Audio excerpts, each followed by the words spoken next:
कह रहल छी। ठीक है वो सब छोरा तो नहीं छथिन। अपना माहौल में जाओ कहे छत राधे भैया के अमहर रह दियो आ अपना में जाओ से कह रहल छै। एक बार उम्र तक क्यों ना ई किया विधवा औरत जका उज्जर साड़ी पहिर लिए एना किया उनका काम से गप कहलियन है जे मुंह देखावा लायक नहीं चाहत। एते खराब मुंह कोन कुकर्म क केलो मुंह झाँट के चलै छी हैं। हां अब देखियो उघार लेलखिन। हेरे छोड़ा करिया नहाया सिमरिया नहाया सिमरिया छुतहर सन मुंह लगाई छौरे छुतहर सन मुंह लगाई छौरे। जगह छोरी करके तू खोल कनी खिड़की तू खोल कनी खिड़की तोरा लागियरा कनै छौके तोरा ला मनमा कनै छौके।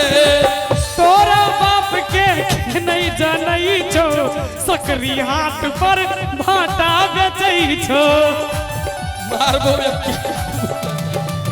तोरा बाप के नहीं जानै छौ सकरी हाट पर भाटा बेचै।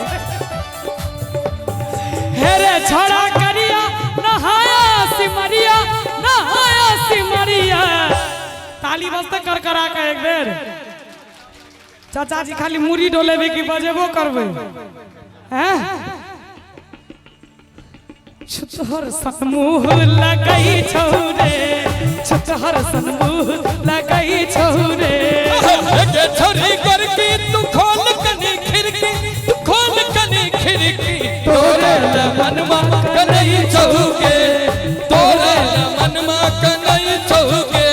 छुतहर सन मुंह लगाई छौरे छुतहर सन मुंह लगाई छौरे तोरे ला मनमा कनै छौके छुतहर सन मुंह लगाई छौरे छुतहर सन मुंह। कोनो काज के ने मुंह लगाई छौरे। नहीं तो कोनो फैक्ट्री में जाकर मुंह के रिपेयरिंग करवा लो जिनकर मुंह कोनो काज के नहीं छन। किनका कहले हिनका कैमरा वाला भैया के हुनका नहीं कहियो हिनके फरमाइश रहे मोर पिया के शुरुआत ही करने रहिए न तो से। चंदा चिकन चंदा रानी चिकन हाउस और हुनका दिस 101 रुपया ओ सॉरी वो छले हाँ बिसरा गेल छले कते छले 500 अच्छा 501 रुपया चंदा रानी चिकन हाउस हुनका दिस 501 रुपया बहुत बहुत धन्यवाद। शायरी